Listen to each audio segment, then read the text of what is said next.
¿Hola? ¿Doctor? ¿Hola? A ver, si lo tenemos. No.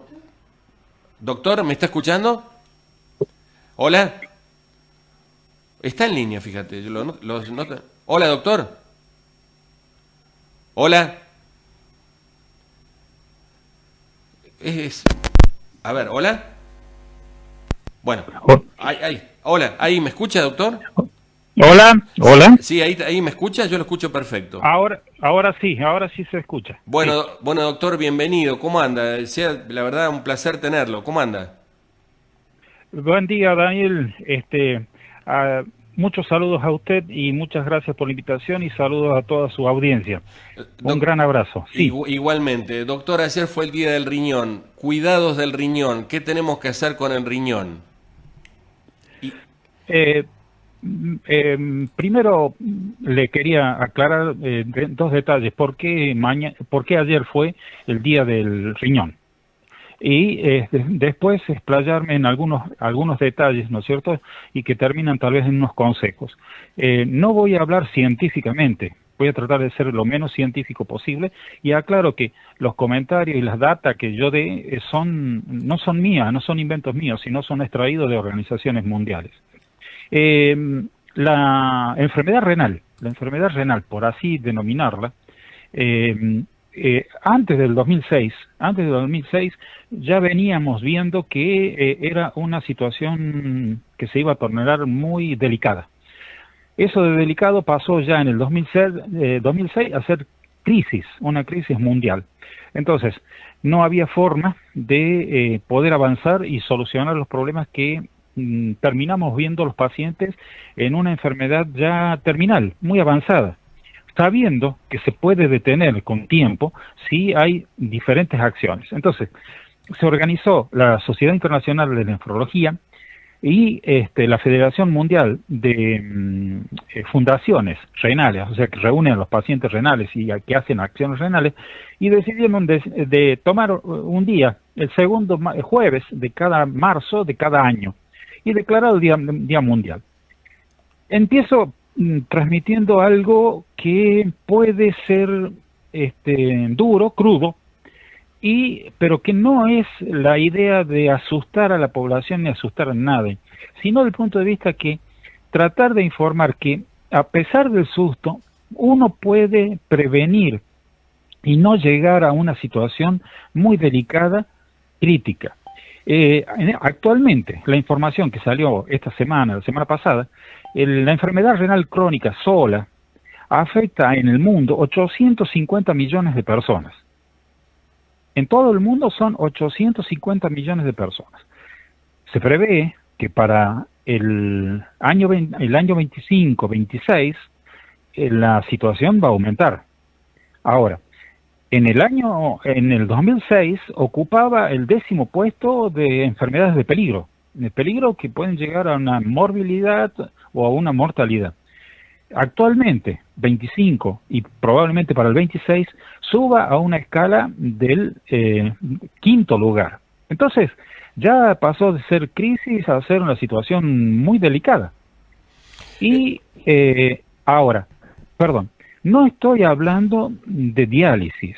O sea, yo estoy excluyendo el término diálisis. Hablando de la enfermedad renal que se puede detectar, prevenir para no llegar a diálisis o después a un trasplante. Entonces, es la prevención de lo que yo estoy tratando de manifestar en esta sociedad a la cual pertenezco, Sociedad Internacional, que lo que tratamos de decir, prevenir para no llegar a tal destino. Sí, lo escucho. sí, ¿cuáles serían esas prevenciones, doctor? Aclaro esto. Ahora, perdón. Ahora, eh, si, si tomamos la premisa siguiente, que la enfermedad renal es múltiple, hay montones de enfermedades renales, muchas, no las voy a detallar porque es otro tema de otra conversación, pero si estoy diciendo que no toda enfermedad renal llega a diálisis, no toda enfermedad llega a diálisis, Entonces, ¿por qué sucede que tenemos pacientes en diálisis? Cada vez tenemos más pacientes en diálisis. Entonces, si no toda enfermedad lleva a diálisis, ¿por qué razón tenemos una enfermedad?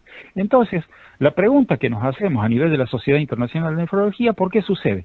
Porque no, a veces, y esto no es una crítica, sino es algo constructivo, hay que interpretar el cuerpo como un todo. O sea, no ver pieza por pieza como si fuera el motor de un auto, el carburador, las bujías y todo lo demás por separado. Hay que interpretarlo como un todo. Todos los, todos los órganos de nuestro cuerpo están interconectados. Interconectados. Para dar un ejemplo, si yo tengo una enfermedad cardiológica, tarde o temprano voy a desarrollar un problema a nivel renal. Si yo tengo una enfermedad renal por X causa, siempre voy a tener después una complicación cardiológica. Si yo tengo diabetes y no actúo en prevención, tarde o temprano voy a tener enfermo el corazón y enfermo los riñones. Entonces, tenemos que interpretar que el cuerpo está totalmente conectado y los riñones no escapan a esta realidad. Lo que pasa es que los riñones son un poco más fuertes, son dos y pueden tolerar más tiempo. Ahora, en la otra situación, para poder interpretar lo que voy a decir a continuación, es que esta enfermedad es muy silenciosa, Entonces, si es silenciosa y yo no tengo diabetes, no tengo hipertensión y no tengo ninguna antecedente familiar, pero yo no me hago los controles periódicos que necesita todo ser humano, no podemos detectarla, porque al ser silenciosa, ya cuando la detectamos, ya es tarde. Entonces ahí es donde viene el otro problema. Solucionar algo que ya no se puede curar. Con esto no quiero ser alarmista, sino del punto de vista es tratar de entender que el factor para frenar el progreso de la enfermedad renal crónica es actuar tempranamente y en forma preventiva. Ahora, cuando digo esto involucra dos aspectos. El qué hacer. Primero y principal, hay que interpretar que las acciones tienen que ser individuales y en conjunto. O sea, conjunto con la comunidad, con la población y todo. Tanto lo individual como lo que digo la sociedad en conjunto, ya sean organizaciones científicas, gubernamentales, etcétera, deben trabajar en conjuntos o coincidencia, tanto individualmente como en forma conjunta, las acciones son iguales. ¿Cuál es? Primero y principal, aceptar la verdad, que tengo una enfermedad, aceptarla. Segundo, que esa enfermedad es de riesgo. Y si es de riesgo, ¿por qué no me hago controles periódicos? Entonces aceptemos la verdad, nos hacemos en forma periódica controles. Entonces actuamos en forma preventiva y en forma temprana el médico puede tomar acción. Eso mismo se traslada a las sociedades científicas gubernamentales también. Si sabemos que esto ya está declarado como una enfermedad de crisis mundial y que va a subir al 5º lugar de enfermedades críticas, las organizaciones de salud pública, gubernamentales, sociedades científicas en comunidad, también deben hacer lo mismo, tomar poblaciones de riesgo, diabéticos, hipertensos, etcétera, etcétera, etcétera, y hacer controles y evaluaciones periódicas. Entonces, ahí creo que si yo estoy hablando más de la cuenta, me frena, y si hay otra pregunta, me interrumpa. Ahí creo poder contestarle que ¿qué se debe hacer para poder prevenir? Aceptar la verdad, trabajar en conjunto y hacer evaluaciones tempranas en poblaciones de riesgo. Y si yo sé que estoy dentro de una población de riesgo, no descuidarme, aceptar la verdad y tengo que vigilar, porque a veces el miedo es la peor reacción del punto de vista para poder solucionar un problema. Doctor, La Como Rioja... digo, La Rioja... un segundito. Por eso, con esto ya lo dejo hablar, discúlpeme que lo interrumpa. No. Para que se entienda el concepto. Cuando digo evaluaciones, ya sea individuales o grupales, no estoy diciendo que tiene que intervenir el nefrólogo. No, el secreto, a mi entender, el secreto está en la atención primaria, tanto en los médicos como en enfermería.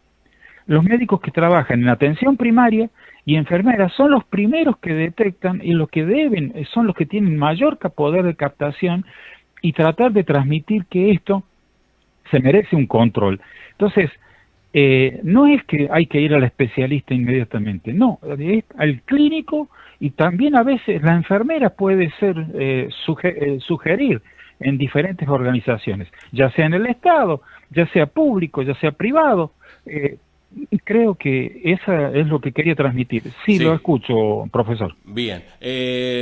Doctor, ¿cuántos enfermos renales tiene La Rioja? O cambio la pregunta. ¿Cuántas personas aproximadamente se dializan en La Rioja? El último registro que yo tengo, puedo estar equivocado, creo que estamos alrededor de 300 personas, puede haber más porque carezco el registro de los pacientes que son que no tienen obra social y se manejan en estamentos públicos. No tengo la estadística, pero debe estar en 300 o un poco más. Bien. Si yo me remonto al 2000, estábamos aproximadamente en 150, 160. ¿La Rioja es una provincia de riesgo para el riñón? No lo entendí, ¿de riesgo para? El riñón, La Rioja, el clima, en fin, todo lo que sufrimos, la falta de agua, no tomamos agua, no somos responsables, a eso agregué el clima. ¿La Rioja es una provincia que favorece la enfermedad renal? La respuesta es sí. Lamentablemente sí. La Rioja tiene mayor cantidad de enfermos renales, no estoy hablando de diálisis, ¿estamos? Sí. Tiene detectado la mayor cantidad de enfermos renales en relación a la población. O sea, por cada 100.000 habitantes, comparado con otras provincias, La Rioja es una de las principales que tiene más enfermos renales, no de diálisis, todo de diálisis no, sino más enfermos renales en relación a otras provincias cada 100.000 habitantes. O sea que hay factores de riesgo que potencian esta patología. Perfecto. Enfermos renales chiquititos, es decir, ¿puede haber niños o bebés incluso que nacen con una enfermedad renal o que la hacen rápidamente? No es que pueden, hay. Y eso se está incrementando porque lo estamos viendo año a año. Por eso hablo de la detección temprana y la prevención. Ahora hablemos, año a año estamos viendo que ha bajado, sí. Personas jóvenes, adultos jóvenes, del punto de vista que no prestan atención, quizás me equivoqué en el término, que no escuchan estos consejos, no se cuidan y desarrollan tempranamente. Ahora, también lo estamos viendo en la infancia, o sea, en el prepuber estamos viendo que está aumentando. No pacientes que vayan a llegar a diálisis o que tengan que entrar a diálisis, los cuales hay diálisis peritoneal para niños, en la provincia se está realizando. Ahora, enfermos renales en las prepúberes, hablemos de los 5 años en adelante, sí estamos viendo que está incrementándose. Y empieza con la mayor formación de cálculos renales. Bien. Eso es lo que estamos viendo a nivel de los niños. Sí. Doctor, 3 tips, como se dice ahora, o yo lo llamo 3 consejos, 4 consejos que le queden como concepto a la gente, además de tomar 3 litros de agua. Diga, por favor, como para finalizar y agradeciéndole profundamente esta nota. Los consejos, por lo menos además de la consulta, además de hacerse los análisis que te dice el clínico o el nefrólogo en su caso, consejos claritos para que la gente tenga en cuenta hoy. Bien, voy a ser lo más sintético y claro posible. Hasta hace unos años atrás había 6 cláusulas que se aconsejaban a nivel mundial. Este año se agregaron 2 más. Por ejemplo, lo voy a hacer, creo yo, entendible. Si yo tengo diabetes, tengo hipertensión, tengo que mantener una vida activa. Si tengo hipertensión, tengo que tener un buen tratamiento, controles periódicos, autocontrolarme la presión arterial. La presión arterial tiene que estar la máxima en 120 o 12, como quiera llamarlo, y la mínima no superar los 80 o los 8, como se llama vulgarmente. Ahora, los niveles de sangre de azúcar, azúcar en sangre, perdón, si yo no los controlo periódicamente, me estoy haciendo daño. Si yo digo, no me quiero beber el azúcar porque me asusta, porque tengo miedo, es un error. Ahora, mantener una alimentación saludable, sabemos que es costoso, pero hay que tratar de hacerla, por lo menos intentar hacerla. El control de la presión arterial, yo mismo me tengo que concientizar que tengo que controlar la presión arterial. En nuestra provincia, por factores climáticos, altura, etcétera, necesitamos mayor ingesta de agua. Si vamos a una provincia de la zona mediterránea, La Pampa, incluso lo puedo incluir San Luis, Córdoba, ellos probablemente una ingesta diaria de líquido estaría en un equivalente a 8 tazas de agua por día. Nosotros, por nuestra situación climática, etcétera, y ahora como está el clima cambiando, tenemos que duplicar esa cantidad de agua diaria. Entonces, la otra cosa, si yo soy obeso, estoy sujeto a tener diabetes, enfermedades cardiovasculares, hipertensión y enfermedades renales y otras más. Ahora, para el año 2025, a nivel mundial se prevé que la obesidad va a aumentar o afectará al 18%, esto es a nivel mundial. En los hombres aumentará al 18% y en las mujeres al 21%. Por lo tanto, eso es bastante llamado la atención, la obesidad. Se agregó ahora, y con esto creo finalizar, si no hay otra pregunta, el tema de fumar y todas las otras adicciones y todo lo demás, eso hay que ser consciente uno mismo y las sociedades y las organizaciones también tienen que. Ahora, en forma personal se agregó este año no autoprescribirse con medicamentos que no están permitidos. ¿Cuáles son los principales? Los analgésicos. Tomamos analgésicos a tracalada, por dar un nombre. Tomamos analgésicos. ¿Perdón? Diga lo que quiera, qué sé yo, el paracetamol, el ibuprofeno como caramelo. Exactamente. Entonces, por cualquier cosita estamos tomando y no sabemos, del punto de vista, si tenemos una enfermedad renal y no sabemos, lo estamos empeorando. Pero a su vez, una determinada marca de un analgésico que se toma constante, un comprimido diario durante un año, por ejemplo, lo digo al aire, el diclofenac. A nivel mundial, el diclofenac tiene una prohibición relativa. El diclofenac tomado diariamente, una vez al día, durante un año, seguro que le hace una nefritis intersticial y va a llegar a diálisis. Entonces, son la automedicación. Nombré ese remedio. Ese sería el más complicado de todo pero los otros también, los antiinflamatorios. Y a su vez, ¿qué es lo que agregó la Sociedad Científica este otro año también? Tratar de ver que si el médico detecta pacientes que tienen factores de riesgo, advertírselos que por lo menos se haga un control al año o cada 2 años se haga un control, pero decirle, mire, usted tiene un factor de riesgo que puede desarrollar diabetes, hipertensión o enfermedad renal. Entonces, y a su vez tomar conciencia, como decía al principio, si uno sabe que tenemos un problema renal, aceptarlo y pedir concurrir para hacer controles. Doctor. Y sobre todo, y esta es la última palabra, sobre todo el punto de vista es que en la atención primaria se pida análisis relacionados a la función renal. Sí, No, no, profesor. nada, nada. Agradecerte profundamente, doctor. Siempre es grato escucharte y te vamos a molestar más seguido para aprender y para saber lo que se debe hacer y lo que no se debe hacer. Un abrazo muy, muy grande y muy gentil por todo, querido doctor Bravo.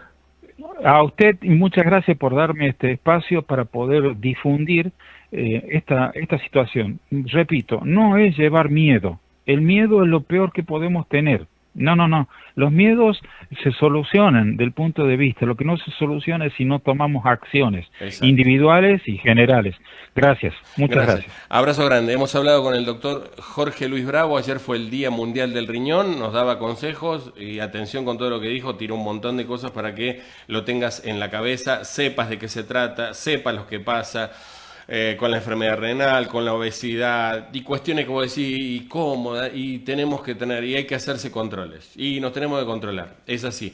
Y si tu hijo es chiquitito y nos tiene que controlar y Daniel, ¿y con qué plata? Que no tengo plata para... Señora, tiene que controlarse. Debemos controlarnos, debemos hacer lo que corresponde. Y lo que corresponde es esto, es tratar de controlar y tratar de vivir lo mejor que uno pueda la máxima cantidad de tiempo y vivir bien. Eso es todo, no hay mucho más.